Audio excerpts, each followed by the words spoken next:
Hello, everyone, and welcome to the Economics Design Podcast. Today, I'm very excited to be joined by our guest, Pablo Veryat, co-founder of the Angle protocol. Angle is the first decentralized, capital-efficient, and over-collateralized stablecoin protocol with a TVL of approximately $50 million with over $8 billion in transfer volume. It has raised $5 million in funding from investors like A16Z and is also being explored as a payment solution for institutions in Europe. Angle went live in November 2021 and is really at the beginning of its journey as a protocol. Now, for more information, I would highly recommend checking out the website. It is very well done and extraordinarily detailed, while also being comprehensive for non-crypto savvy investors. So with that said, Pablo, thank you for joining me on the podcast today. Thanks for having me, Harry. It's a pleasure to be here. Do you want to start off with introducing yourself, please? Definitely, yeah, with pleasure. So, hi everyone, I'm Pablo, I'm a co-founder of Angle. So I'm French and you will hear it from my accent, so sorry if my English is not perfect here. I'm pretty young, I'm 25. I used to be a student at Stanford University in the US, and before that I did my undergrad in France, so I have basically an engineering background. And started playing around with DeFi when I was still a student. When I discovered this ecosystem, I was amazed by everything you could do, the fact that you could rebuild completely a new finance, a more efficient and a more composable finance. And late in 2020, I was having fun on Compound because I had some USD stablecoins I could invest. And I realized I was subject to a change risk when investing my USD stablecoins, because I was making a 4% yield on USD on my USDC, but the dollar was decreasing with respect to the euro. And so basically I lost money. And this is what made me want to create a euro stablecoin to give the opportunities to everyone in the world to enjoy DeFi without having to care about this change risk. So this is, I got into DeFi by the academic world, from my studies. I had crypto classes. And then it's because I felt that there was a real need for non-USD stablecoins that we decided with some friends to go on this adventure. And it's been more than 2 years. We're super excited to be in here. It's been a roller coaster and we are only getting started. Great. Yeah, sounds very exciting from the start to currently where the project is at. So for today's conversation, Pablo, I'd like to do something a little bit different on the podcast. I'd like to spend the first half discussing how the protocol works, why people should use it, and why it's different from other protocols. And then for the second half, I'd like to explore information that's not on the website. So unique information that you have learned over the past couple of years that I would like to ask you about. So whether that's about fundraising, managing competitors, or convincing institutions and lending protocols to incorporate the stablecoin, these are all topics I'd love to cover with you. So do you want to start us off by telling us how the protocol works? And a brief overview about how it works. Sure. So maybe before going deep into how Angle works, it's a bit useful to understand what a decentralized stablecoin is. Angle is a decentralized stablecoin protocol. So a stablecoin, it's a cryptocurrency designed to keep a certain value, like a USD stablecoin is designed to be worth $1. A Euro stablecoin like AG Euro is designed to be worth €1, but I could make stablecoins peg to anything. There are different ways to do stablecoins. The centralized way, where I accept fiat in my bank account and I issue a stablecoin, and the decentralized way. The decentralized way, it's that of Maker, of Frax, of Maker with DAI, of Frax, and of Angle. Decentralized stablecoin protocols are machines that take crypto assets, volatile crypto assets as a collateral, and that as an output makes something that is stable. And what we all try to do as builders of decentralized stablecoins is something that is stable out of something that is volatile. Now, how Angle works, and there are different ways to do this. But one other thing to understand about decentralized stablecoins is that there is not one mechanism for each decentralized stablecoin. Maker has multiple different mechanisms that allow the issuance of DAI and that allows DAI to keep its $1 peg. The same goes with Angle, and I will go and explain what are the different main mechanisms behind AG Euro. So the first mechanism, and it's the one with which we raise funds, we can come back on this later, and that is a bit unique to Angle. It's what we call the core module. You can mint AG Euro at Oracle value from USD stablecoins like USDC, DAI, Frax, and then the protocol hedges itself against the USD Euro change risk, because we have US stablecoins, USD stablecoins in assets and Euro stablecoins in liabilities. This is what we owe to people interacting with the protocols. And we need to hedge ourselves against this, change risk. And the way we hedge ourselves is by issuing perpetual futures. We are selling away the USD euro volatility of the protocol to other agents, other people which are coming to long the dollar, short the euro, and thus make the protocol delta neutral. There is another layer of security in the protocol. People can come, lend money to the protocol in exchange for a yield. And these people are over-collateralizing the protocol. They are insuring it for the case where the protocol is not hedged against the USD euro change risk, and they are making money. They are like Uniswap liquidity providers, but without any risk of impermanent loss. They are making transaction fees because when you mint and burn stablecoins with Angle, transaction fees are charged. And these people that we call standard liquidity providers are getting transaction fees.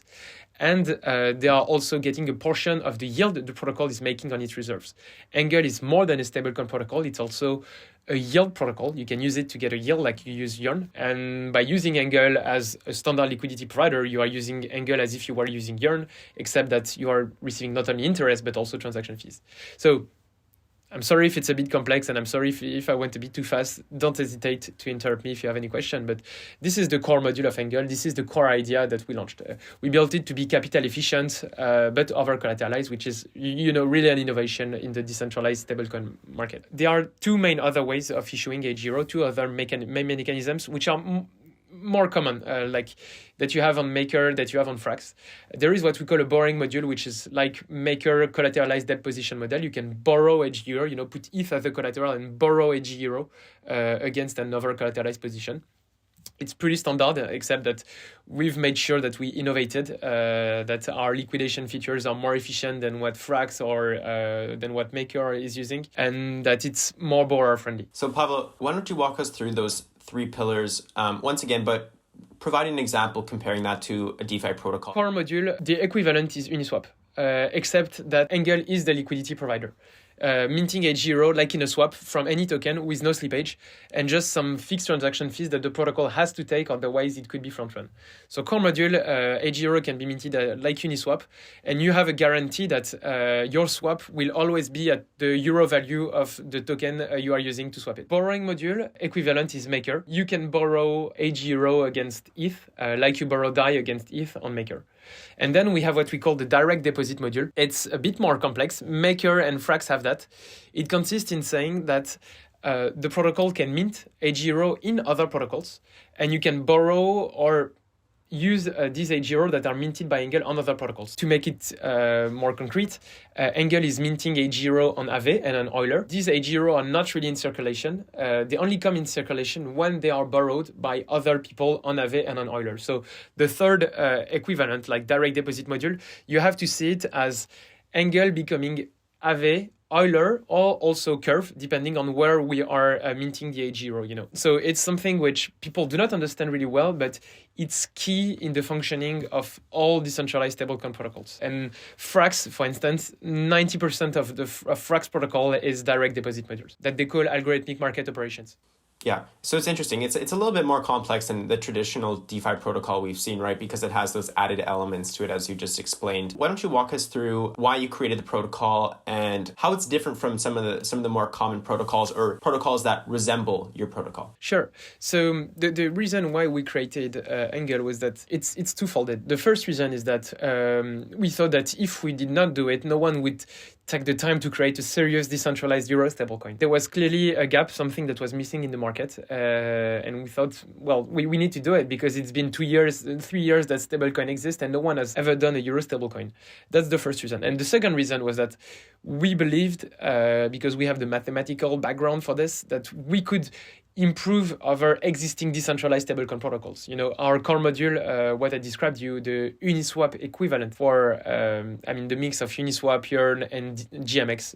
It's more accurate like that. We believed we could improve over how Maker worked. We could do better than them. And it's true, like Angle is 30%. It's not a 10x improvement, but I'd say it's 30% more efficient on everything it does than other people and other similar protocols in the ecosystem.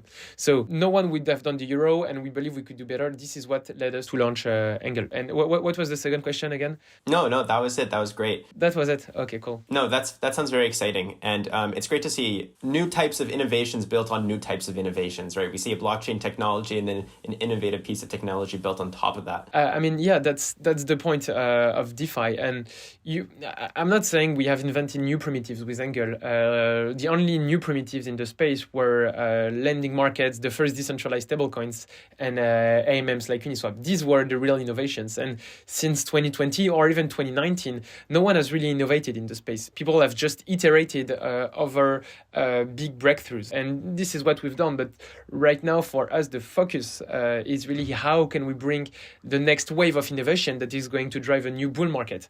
We don't want to live on the old narratives of 2021. We believe that the space can be much more than what it is right now. And we must and we can do better in terms of what the type of product that exists in the market. So this is what drives us now on a day-to-day basis. So, you spoke about the future of DeFi here and some places where you think it could grow. Do you want to share a little bit about, based on your experience, where you might see DeFi continue to progress in 2023 and what elements or characteristics do you think will really define a successful protocol? And is it simply more adoption or is there something else here at play? So where I see DeFi growing is in everything that has to do with real world assets. First thing, I don't believe that the term DeFi for decentralized finance is the good term here. Because there is a bias towards decentralization. I'm not saying that decentralization is bad. I'm saying that by relying on decentralization full-time, you are making certain trade-offs which are not optimal when you think of the long-term adoption of DeFi. I prefer to use the term of open finance or just finance on blockchains. It's less sexy. The marketing aspect of it is not as good as DeFi, but at least this is what we really want to develop. At Angle, we're developing decentralized protocols, but where I see the biggest innovations and the space growing is towards new financial elements brought on-chain, but potentially in a centralized way, which is not bad, as long as it is better than everything that is done in traditional finance. And where I see the opportunities of growth in 2023, it's in all the frameworks that will bring more elements, more primitives of traditional financial markets on blockchains. And this is what I care. And so how can protocols be successful around that? The protocols that will be successful for me is the protocols that will be able to, first solve the chicken and egg problem around, to be able to create at scale and to incentivize people at scale to come to create these new primitives. For instance, Curve has been really good, or Uniswap, to create alternatives to the Forex market on-chain. Off-chain Forex market is a market which is super inefficient. You have lots of different marketplaces. It's not always open. On Uniswap, you can trade Forex 24/7, and there is a single marketplace which makes it more transparent, cheaper for everyone. You just need more liquidity now. But protocols that will succeed are the protocols that will be able to provide these frameworks to come that incentivize people to come on blockchains, and the protocols that will keep innovating. I feel that if you don't innovate and if you are just copy pasting other protocols, there is no chance that you succeed in the space. It's not all about marketing. There are still some tech elements to be found and some legal aspects of it also. So the protocols who will nail legal will make a big difference as well. Yeah, I completely agree. I'd like to take a step back and go back to the Angle protocol for a moment. Could you share and identify some of the risks on the user side of using the protocol and how the protocol manages these risks and basically concerns people should be aware of when using and engaging in the protocol? Sure. So I'd answer the easy way, the main risk, and it's the risk you have by interacting with any DeFi protocol. It's the smart contract risk. It's the key risk, and it's the risk that it is so big right now in DeFi that the interest rates you can currently have in DeFi are too low with respect to the risk premium you should have to accept to make it worth it to use DeFi. So we never comply. We never play around with security. Everything is fully unit tested. Code is audited. We've been ranked by independent security teams as one of the best protocols when it comes to our security practices. We do everything we can to mitigate that as a core team, but also as a community behind the protocol. There is the smart contract risk. There is also the economic risk. The risk that if you don't pay attention to it, can expose you to the same attacks that happened on Aave with Avi Eisenhower, I think. bank who played around with the CRV and the exploit of Mongo markets. This is a kind of risk that you need to be prepared to. People manipulating prices to use the code you've made and to use your protocol in a way that you didn't think of in the first place. And we all this kind of risk appears whenever you are accepting a new collateral in the protocol, or whenever the protocol updates a certain risk parameter for a certain collateral asset. It's a risk that you only have in lending protocols and in stablecoin protocols. And this risk, how do we mitigate it? We have automated tools, whenever a parameter is updated, automated tools that can detect whether or not this is going to pose a threat. And it's automated. It could be even more automated. We could have detect liquidity to see whether in which conditions liquidations will have a hard time happening on the protocol. So I'm being pretty technical, but just to say that it's being thought of as well, the economic risk. And the other risk, it's the risk linked to any stablecoin protocol. The depeg risk. DAI has a risk of depegging, Frax has a risk of depegging. And you just have to know when this risk starts to appear. And just like, USDC has a risk of depegging as well if Circle was to close. And so the protocol lies on certain assumptions that have always been verified and that always held true. But there are some scenarios in which H0, just like DAI or Frax, could fail. These are super well identified. So it implies a decrease in price, liquidators not coming, or for the Angle case, a decrease in the dollar price, not enough what we call hedging agents, insuring the protocol against the USD euro change risk, standard liquidity providers all leaving the protocol. So you need a consequence of some elements which can be once this starts, the protocol has the way to pause everything and to make sure that H0 holders remain whole. But so, that's why I don't consider it's the biggest risk, because it's identified. And if the scenario in which this arrives was to restart, people and governance, the Angle governance could react to stop everything and change the normal operations of the protocol. So this is my answer. Smart contract risk, economic risk, and really protocol design risk. But it's the same for any protocol, any stablecoin protocol. Okay. And, I want to jump into a little bit of a conversation here about building the product itself. So, as I mentioned in the introduction, it's only been out for a very short period of time, relatively speaking. So could you share some of the challenges building the protocol and, what it's like to fundraise for a DeFi protocol, what it's like to onboard team members, some details there? So there is, I'm a bit biased on this because there is fundraising in the bull market and fundraising in the bear market. Fundraising in the bull market, it's, from our experience, it was pretty easy. We raised with a PowerPoint and a small demo of the protocol. It's been super, super easy for us to raise. And what helped us to showcase our value, because, the game of VC is a game of asymmetric, of information asymmetry. VCs do not know how talented you are, and when you are doing a seed round or pre-seed round, they are more betting on the team than they are betting on the idea, because many people have same ideas, but it's only a matter of how you are executing this idea. And what really helped us when we were raising fund is continuous conversations with VC and being able to show them that we were progressing on the subject. We didn't come to see them with a fixed idea that did not evolve. We came to see them with a product, and the week after we had a different product because we iterated. And this was the best signal we could have sent on our ability to iterate and to do something to really execute well. They just based themselves on their decision on what they saw, and what they saw was good because on a month and a half we had done kind of a lot of things. And so this is important, like when you're raising funds, do not pause everything, keep developing your product, because VCs see that, and VCs see that you are executing and that you can execute. This is the best advice I can give. And then when it comes to building a product, the complex thing as well in DeFi is that the space moves so quickly. And sometimes you want to do something, but then the hot thing is no longer the big thing. And I've seen many protocols who wanted to launch stablecoins, but then wanted to do bonding because Olympus was a trendy stuff. Just follow your gut feeling and remember why you're here. Just don't build because of the Twitter hype. Build because of what you feel will be the space, or what you feel the space needs. And I have a pretty high conviction on what the space needs, and this is what I shared on real world assets and so on. And so let's talk about implementing the AG Euro in lending protocols and other institutions. Tell us about that battle. So, launching a stablecoin is like launching a new standard. No one has incentives to use your standards unless other people use it. So it's kind of fighting the chicken and egg problem. Decentralized stablecoins have this asset is that they can put incentives to fight the chicken and egg problem. If you put incentives, you can grow to the state where lending protocols will start looking at what you are doing. This really helped us, and this helped us be integrated on, not be integrated because it's permissionless, but have decent liquidity on decentralized exchanges.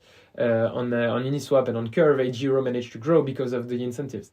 And then once you get decent liquidity, it's easier to build network effects, And in our case, it's been kind of easy once we had the liquidity to be integrated. I mean, not easy, but it was easier to integrate Aave, to integrate Euler, even though Euler is permissionless.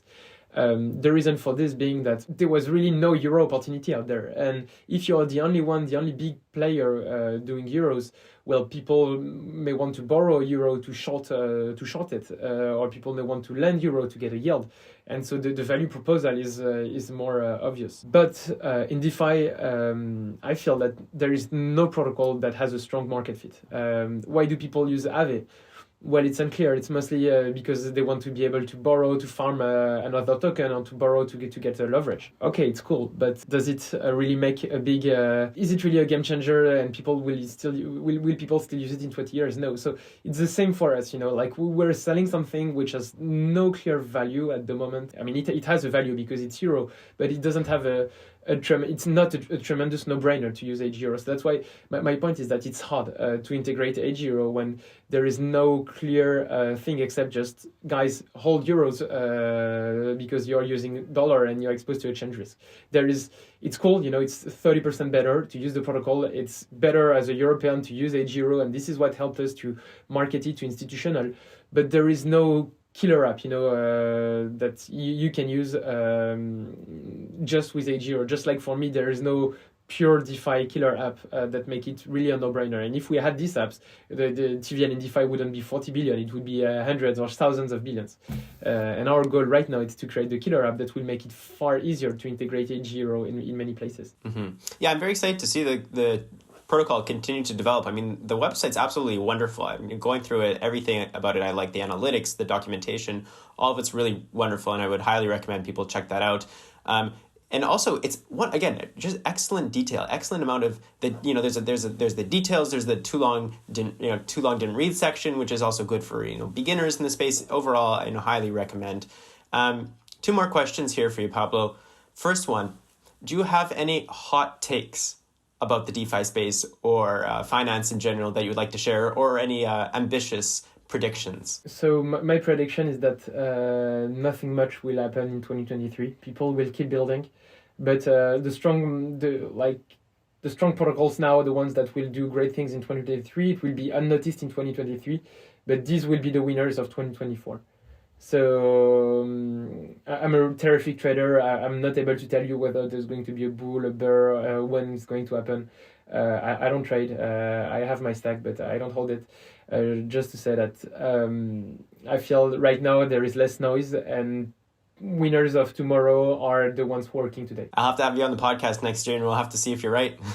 I hope so. I mean, it's not a controversial take. Everyone agrees on that, so I'm not being too divisive with this. Yeah. But no, my hot take is again around the tokenization of real world finance stuff.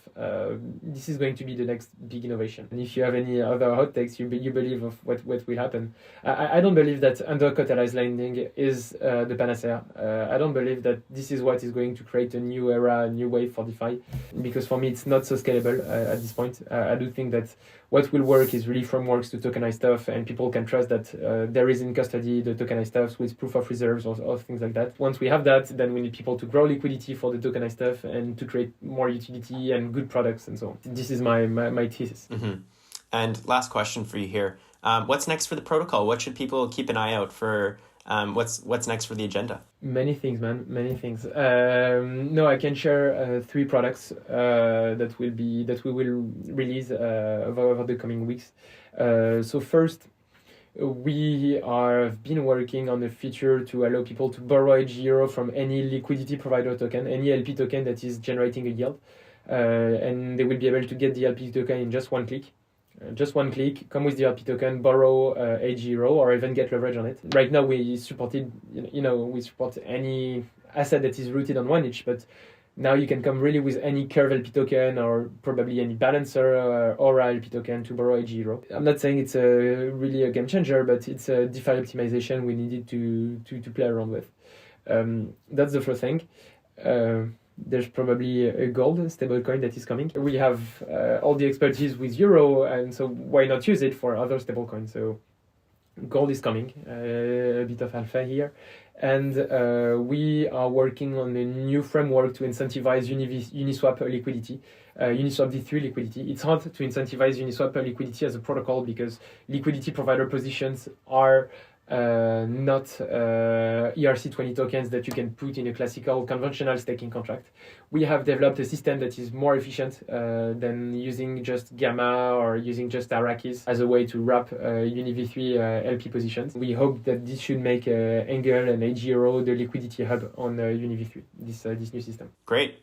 Okay, I'm very excited to see these continued innovations. Pablo, thanks for joining me on the podcast today. It was great to have you here. Thanks, Ari. It was a pleasure to discuss. All right. Thanks, everyone.